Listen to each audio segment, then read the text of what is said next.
이제 설 명절이 다가왔습니다. 자녀들이 오랜만에 집으로 오겠지요. 작년에 우리 첫째 아이, 둘째 아이 이곳에 내려왔어요. 얼마나 반갑던지. 저는 첫째 아이가 농구 심판이에요. 근데 보통 경기가 이제 주말에 있기 때문에 잘 보지를 못합니다. 정말 하고 싶은 것, 농구가 맞구나 싶을 정도로 그렇게 농구를 어려서부터 좋아하더라고요. 이제 아이가 이번에도 설에 내려올까. 작년에 제가 한 짓을 생각하면 안 내려올 수도 있다. 마음이 좀 불안해져요. 저는 아이가 내려오면 그래도 긴 연휴 동안 어디 좀 데리고 가야겠다. 그래서 장태산에 데리고 가려고 사전 답사까지 했어요. 여러분들 그 장태산 보면은 그 나무 위로 이렇게 뭐 전망대 같은 게 만들어져 있잖아요. 그거 되게 신기하더라고요. 그래서 데려갔습니다. 근데 몸이 좀 안 좋았다라고 이야기를 하더라고요. 애가 딱 그 입구에 가더니 아빠 나 저기는 안 올라갈래. 아니야 진짜 좋아. 저 올라가면 다 보인다. 그리고 진짜 기가 막히지 않냐? 저 어떻게 나무 위에다가 집을 만들어놨냐? 저 큰 집이 나무에 지금 의존해 있어. 그리고는 애를 데리고 딱 올라갔어요. 절반쯤 가니까 애가 어지럽다. 더 이상 못 가겠다. 그러더라고요. 조금만 더 와봐. 조금만. 그리고는 제가 그냥 계속해서 애가 혹시라도 이제 안 올까봐 막 이렇게 올라갔어요. 꼭대기까지 제가 먼저 올라간 거예요. 그런데 뒤를 보니까는 안 와요. 그래서 서운하더라고요. 여기까지 데려왔는데. 그런데 내가 다시 이렇게 터벅터벅 돌아 내려오는데 저를 바라보는 아들의 눈이 예사롭지가 않아요. 그리고는 나를 딱 보면서 하는 이야기가 아빠 나 지금 어지럽고 힘들다고 했잖아요. 그랬지. 근데 왜 가지 말자고 하는데 아빠는 혼자 그냥 끝까지 다 올라가느냐고 나한테 너무너무 저도 서운하더라고요. 눈물이 픽 날아가더라고요. 나는 너 오면 여기 보여주려고 기다렸는데 왔으니까 한번 끝까지 너는 올라갈 줄 알았지. 나 지금 너무 몸이 힘들다고 했잖아요. 그러고는 거기서 내가 이제 토라진 거예요. 1시간을 아들이랑 말 한마디 안 했어요. 나 차 안 타. 이게 제가 꼭 잘 가다가 한 번씩 이렇게 애들하고 싸워요. 이게 제 부끄러운 모습이에요. 1시간이 딱 지나서 이렇게 집에 돌아가면 안 되겠더라고요. 그래서 그 주차장에서 이제 화해를 우리 둘째가 시도를 하는데 정말 둘째가 너무너무 천사처럼 느껴지더라고요.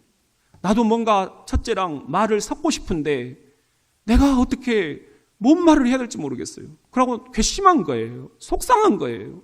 아빠 마음을 그렇게 모르냐? 나는 1년 동안 너만 기다렸다. 여기 오기만 기다렸다. 입이 이렇게 나와 있는데 그 말을 못 하겠더라고요. 어떻게 해서 둘째가 첫째를 데리고 나 있는 곳까지 오더라고요. 그러면서 나한테 아빠가 그런 마음이었어요? 그럼 진작 얘기하지. 그러고 자빠졌어요. 그래가지고 거기서 화해가 기적처럼 된 거예요. 그리고는 둘이가 그냥 콕 껴안고 내가 아빠가 진심으로 미안하다. 그렇게 사과를 했어요. 나는 상담도 전공했고 목사고 그러니까 누구보다도 사람 마음을 잘 안다 싶은데 이게 자식 문제가 마음대로 안 되는 거예요.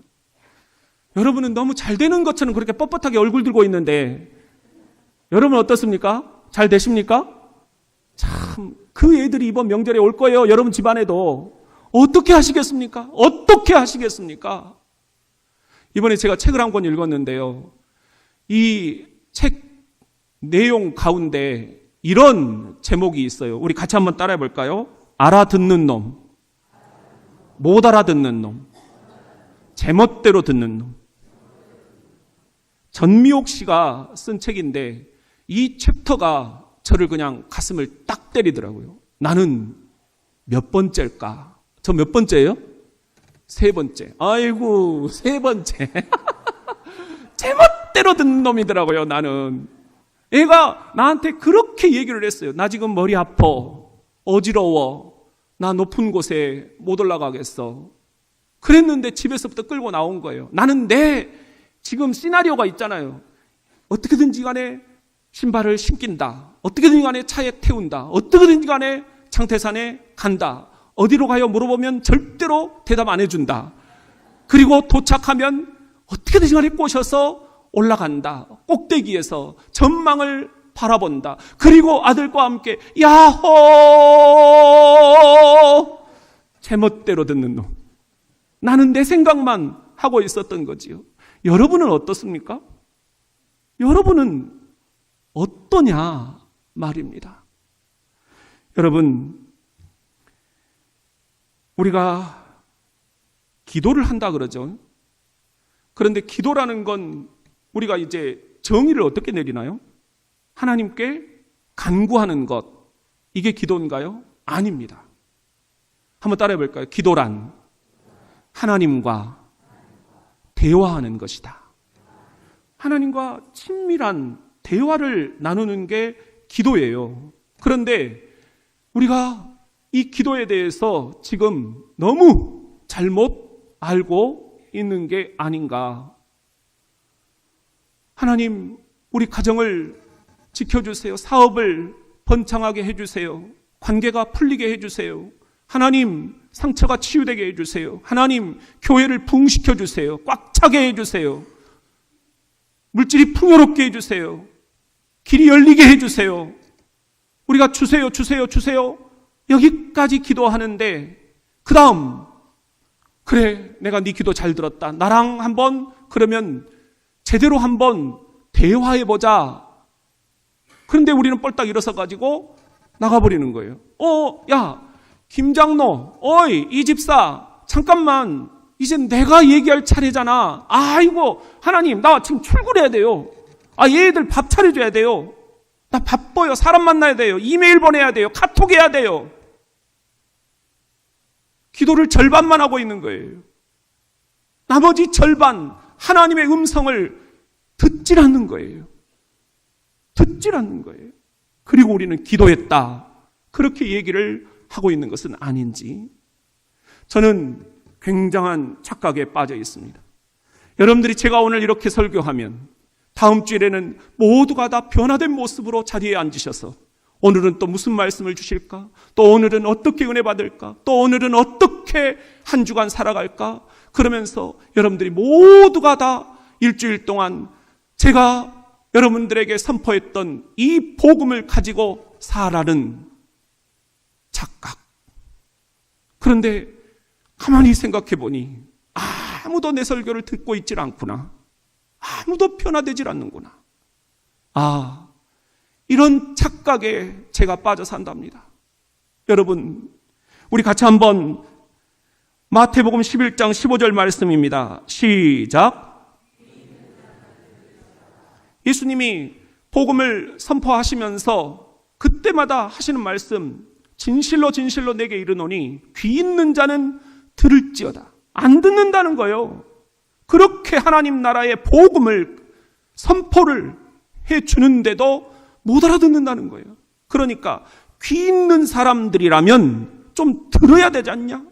들어라, 좀 들어라.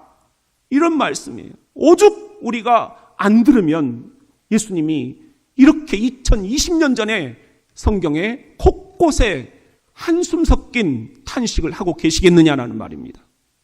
여러분, 우리는 주현절 둘째 주일을 맞았습니다. 주현절 우리가 이 설교 시리즈는 시작, 밉게 보면 잡초 아닌 풀이 없고 곱게 보면 꽃이 아닌 사람 없다. 여류시인 이채님의 이 시 첫 구절을 가지고 우리가 한번 생각해 보기로 했습니다. 세상의 빛으로 현현하신 주님, 너희도 세상의 빛으로 살아다오 말씀하시는 주님, 어떻게 해야 우리가 교회 안에서 빛이 될 수 있을까? 직장에서 빛이 될 수 있을까? 어떻게 해야 월요일에 하나님만이 아니라 수, 목, 금, 토 온전히 우리가 하나님을 모시고 영성생활을 할 수 있을까? 가정에서 어떻게 가장으로서 빛이 될 수 있을까? 엄마로서 어떻게 내가 빛된 삶을 살 수 있을까? 그래서 지난 주일에 나와 다른 것은 다를 뿐이 틀린 게 아니다.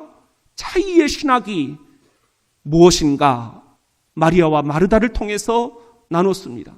여러분, 말씀을 일주일 내내 곱씹고 또 묵상하시고 이제 다 외우셨죠? 착각.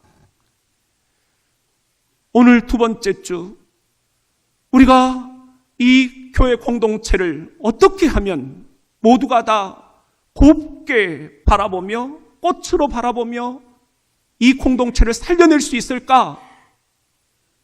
우리는 그 두 번째는 경청의 신학이라고 이름을 짓고 싶습니다. 경청이라는 게 뭘까?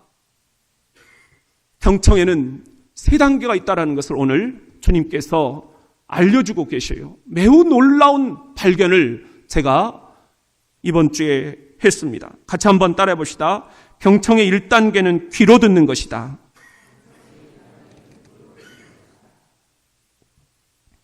여러분들 경청이라는 한자말을 보면은 경사경자예요. 경사가 져 있다라는 겁니다. 무슨 의미일까요? 상대방을 향해서 경사가 지도록 기울인다는. 그래. 뭔 이야기를 하는지 몸을 기울여서 듣는 것. 이것이 경청이다. 그런 의미입니다. 오늘 마가복음 10장 46절에 보면은요, 그들이 여리고에 이르렀더니, 여리고는 굉장히 고대의 그 큰 성이었죠. 예수께서 제자들과 허다한 무리와 함께 여리고에서 나가실 때, 이제 여리고 임무를 마치시고 나가는 그런 시간이었어요. 디메오의 아들인 맹인 거지 바디메오가 눈먼 사람이었다는 겁니다. 길가에 앉았다가 47절 나사렛 예수시란 말을 듣고 소리질러 이르되 시작, 다윗의 자손 예수여 나를 불쌍히 여기소서. 마가복음에 다윗의 자손이라고 예수님을 일컫는 문장은 딱 여기밖에 없습니다. 여러분들, 우리가 성탄절에 이야기하지 않았습니까? 메시아, 기름 부음을 받은 사람, 그는 헬라어로 크리스토스다 이렇게 얘기를 했어요. 인류를 구원할 그리스도가, 메시아가 이 땅에 다시 오실 것인데 그분은 다윗의 자손일 것이다. 다윗 가문에서 나올 것이다. 이것이 구약의 예언이었어요. 이 예언대로 지금 지나가시는 당신이 다윗의 자손, 메시아, 그리스도이십니다. 바디메오가 눈이 먼 사람이 예수를 그렇게 알아본 거예요. 놀라운 믿음이에요. 바리새인들과 사두개인들, SNF파들, 종교 지도자들 눈앞에 있는 예수를 잡아 죽이려고 했습니다. 눈이 멀어서 몰라본 거예요. 그리스도를 몰라본 거예요. 그런데 이 바디메오가 이렇게 예수를 메시아로 그리스도로 알아보자 49절 말씀입니다. 시작. 예수께서 머물러 서서 그를 부르라 하시니 그들이 그 맹인을 부르며 이르되 안심하고 일어나라. 그가 너를 부르신다. 예수께서 머물러 서셨다는 거예요. 가던 길을 머물러 섰다. 멈췄다. 잠깐 멈춤. 그리고 예수님이 어떻게 하셨을까? 뭔 소리지? 귀를 기울이셨다는 거예요. 귀를 기울이다. 재밌는 표현 아니에요? 몸을 기울이다. 귀를 기울이다. 예수님이 경청의 1단계를 우리들에게 보여주셨다라는 것입니다. 여러분, 여기 경청이라는 한자말을 다시 한번 보면은 이 경사경자에 들을 청자잖아요. 이 들을 청자는 분석을 해보면은 귀 이자에 임금 왕자예요. 임금님 귀처럼 온 백성, 이편 백성만이 아니라 저편 백성들의 아우성, 탄식, 상처의 소리들까지도 다 들어주는 그런 귀, 이런 귀가 필요하다라는 거예요. 이것이 경청의 1단계 귀높이 경청입니다. 여러분에게는 그런 귀가 있습니까? 할아버지가 할머니랑 황혼 이혼을 하게 됐어요. 법원에서 도장을 딱 찍고 이제는 마지막 식사라도 한번 사줘야겠다. 할멈 하면서 데려간 게 치킨집이었어요. 할멈이 치킨을 너무 좋아했기 때문입니다. 불쌍해서 치킨 한 마리 사주고 헤어지려고. 치킨이 나오자 날개죽지를 쫙쫙 찢어가지고 먹어. 그동안 치킨 먹으면서 할머니가 한 번도 대꾸하거나 반항한 적이 없어요. 근데 그 날개죽지를 할아버지한테 탁 집어던지면서 내가 이거 좋아하는 줄 알아요? 아니, 이놈의 할망구가 당신은 날개죽지를 항상 좋아한다고 나한테 그랬잖아. 줘도 안 먹어? 나도 닭다리를 제일 좋아한단 말이야. 닭다리를 내놓으란 말이야. 할아버지는 할머니가 평생 닭 날개죽지를 좋아하는 걸로만 착각하고 살았던 거예요. 할아버지 드리려고 날개는 할머니가 맡으셨던 거예요. 여러분, 우리가 이렇게 사람들의 마음을 또 사람들의 소리를 지금 잘 못 알아듣고 있다는 것, 제멋대로 듣고 있다는 것입니다. 헬러 단어 가운데 좀 어려운 말인데 한번 따라해 볼까요? 에포케라는 말이 있는데요. 이것은 판단 중지라는 말입니다. 그 사람에 대해서 경청을 한다는 것은 1단계로 판단을 보류하라는 거예요. 그 사람 이번에도 그럴 거야. 저거 지난번에도 그랬어. 그 사람에 대해서 편견, 선입견을 중지하라는 거예요. 그리고 무슨 사연이 있는 거니? 하면서 귀를 한번 기울여보는 거예요. 뭔 아픔이 있나? 상처받았나? 지금 어디 불편한 데가 있나?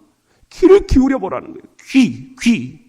그러기 위해서는 판단을 중지하라는 것입니다. 판단 중지. 아내는 항상 닭 날개죽지만 좋아했다. 이런 판단, 선입견이 우리의 경청을 방해하고 있다는 것입니다. 또 하나 이청득심이라는 한자말이 있는데요. 논어에 나와요.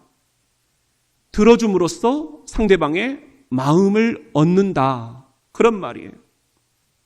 노나라 임금이 바닷새를 잡았어요. 그래서 너무너무 귀한 새니까 종묘 안으로 끌어들여 가지고 술을 권했습니다. 음악을 연주를 해 주었습니다. 소도 잡고 돼지도 잡았습니다. 그런데 바닷새는 꿈쩍도 않고 슬피 울면서 3일 후에 죽고 말았습니다.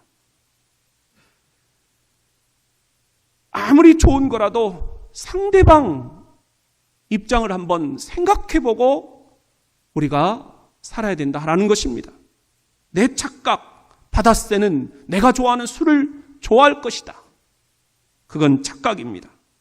그래서 주님께서 야고보서 1장 19절에 이렇게 말씀하십니다. 시작.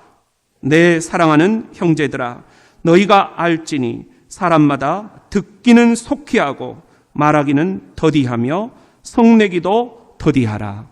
우리가 보통 2대8 이렇게 얘기해요. 이는 말하는 것, 팔은 들어주는 것. 그런데 우리가 정반대로 말은 많이 하는데 상대방 말을 잘 안 듣는다. 저도 지금 그게 문제인 것 같아요. 그게 문제여서 교인들의 아픔을, 그 탄식을 제대로 못 듣고 있는 것이 아닌가. 저도 기도를 업으로 생각하고 사는 것이 아닌가. 요즘에 그런 반성을 하게 됩니다. 교인들을 위해서 기도하는 시간, 이건 있는데 내가 하나님과 직접 대면하는 시간이 없는 거예요. 그냥 의무로 하는 거예요. 직업으로 하는 거예요. 성경 공부도 그냥 어떻게 하면 설교를 할 것인가 준비 차원에서 하는 거지, 내가 성경을 통해서 하나님의 말씀을 1대1로 직면하고자 하는 경청의 마음이 나에게 없는 거예요. 아, 큰 문제다. 큰 문제다. 여러분은 어떻습니까? 이번 명절 자녀들이 옵니다. 친척들이 옵니다. 명절이 항상 기쁘진 않아요. 왜? 모이면 기뻐야 되는데 모이면 생각들이 다 다른 거예요. 그러니까 서로 감정이 상하게 되는 거예요. 2대8, 이번에는 들어주기를 80% 해봅시다.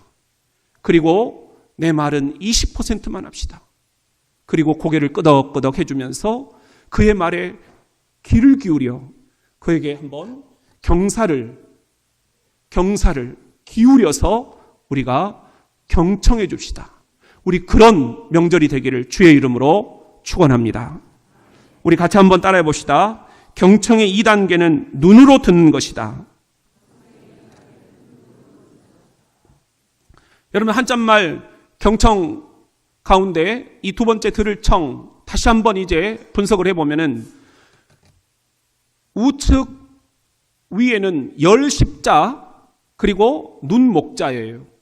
그렇죠? 이게 뭐예요? 10개의 눈으로 들어야 된다 하는 것입니다. 이건 뭐예요? 어떤 문제가 있을까? 명료화하라는 것입니다. 1단계 귀로 듣는 것은 내 입을 침묵하라는 거예요. 침묵. 그리고 2단계 경청은 명료화예요.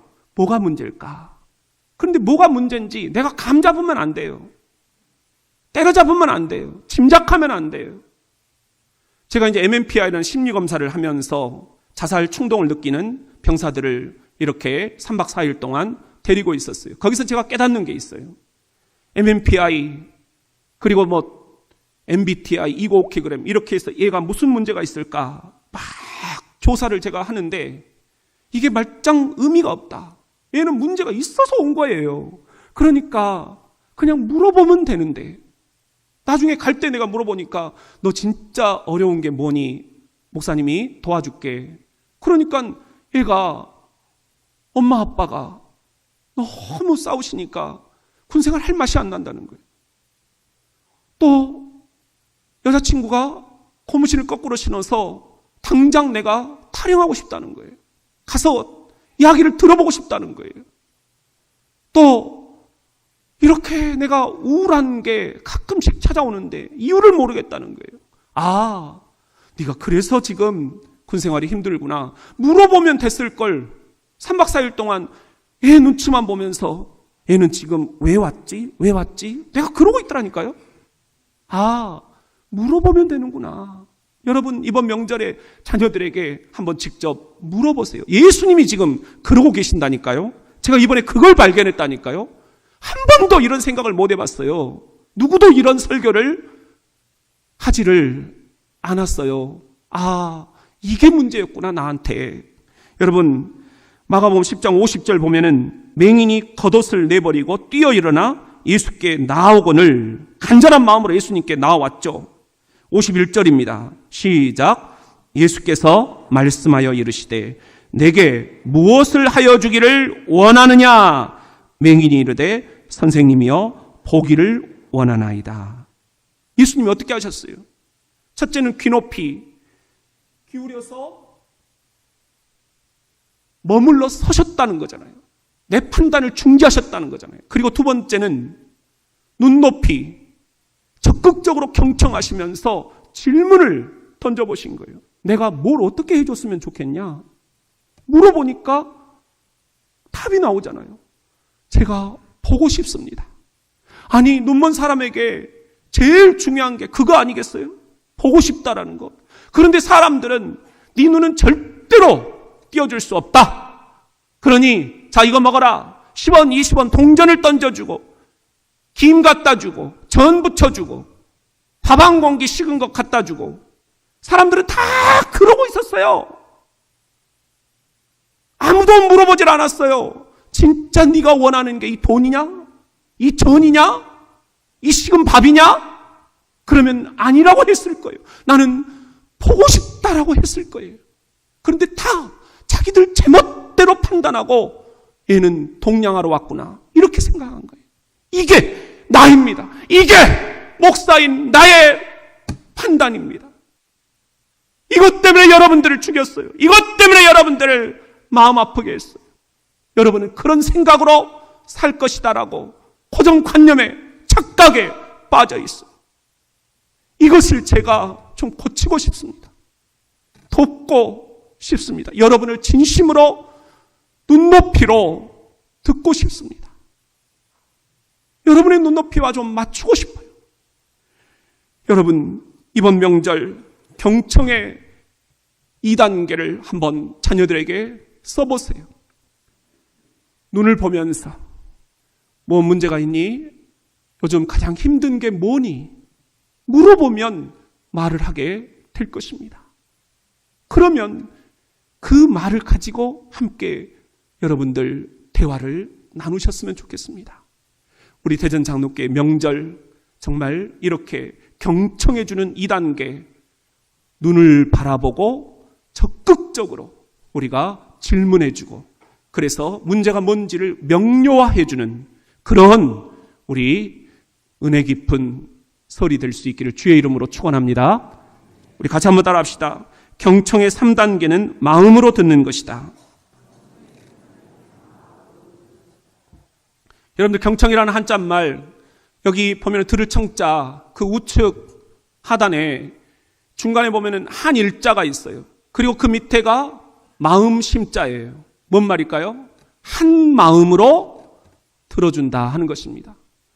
상대방의 마음 속에 들어가서 공감해 주면서 우리 애가 지금 이런 하소연을 하고 있구나.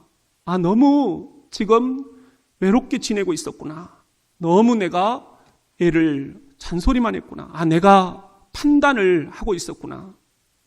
한 마음, 그 상대방의 마음 속으로 들어가서 공감해 주면서 우리가 공감적 경청을 할 수 있어야 된다 하는 것입니다. 예수님이 지금 이걸 하고 계시는 거예요.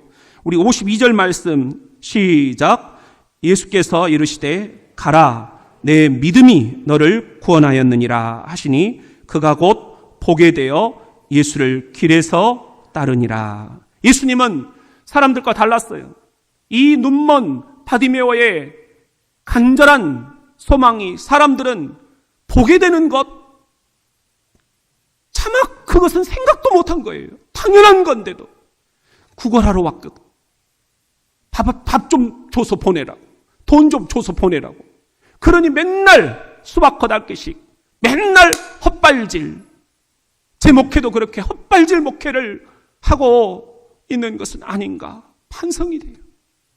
여러분들은 아야아야 아파하는데 정중한 진단을 못하고 헛발질 목회를 하고 있는 것은 아닌가. 그런데 예수님은 적중한 질문을 내리시고 그리고 적중한 말씀으로 그 마음을 읽어주셨어요. 예수님, 나는 보고 싶습니다.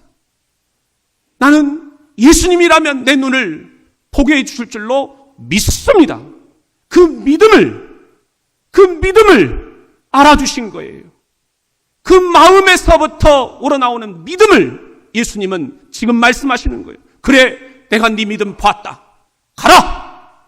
고! 가라! 인생길 지치고 고나고 그동안 얼마나 슬펐니? 얼마나 외로웠니? 이제 가라! 새롭게 나아가라! 내 믿음이 네가 나에게 고백했던 그 믿음이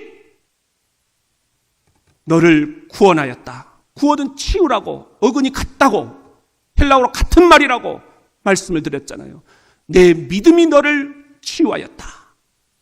믿음을, 그 마음속에 불타는 믿음을 읽어주시고 알아주시고 들어주신 거예요. 그랬더니 어떻게 됐습니까? 그가 곧 보게 되어 예수를 길에서 따르니라. 육신으로 눈이 멀어 있는 것만이 아니라 우리는 영으로 눈이 멀어 있습니다. 예수님이 앞에 지나가시는데도 바리새인들은 그를 그리스도라 보지 못하고 잡아 죽이려고만 했습니다.